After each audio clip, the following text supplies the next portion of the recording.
And with the potential UAW strike looming, there are thousands of factory workers worried about their next paycheck.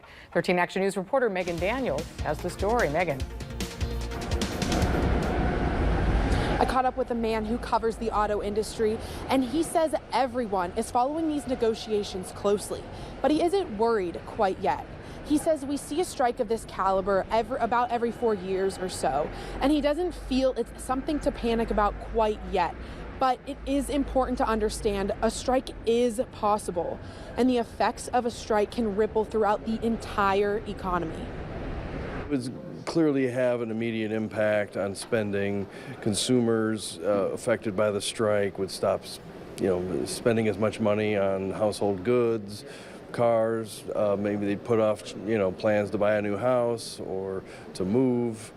A lot of different things can erupt in the economy. However, you got to remember that the real impact wouldn't really hit for a few weeks.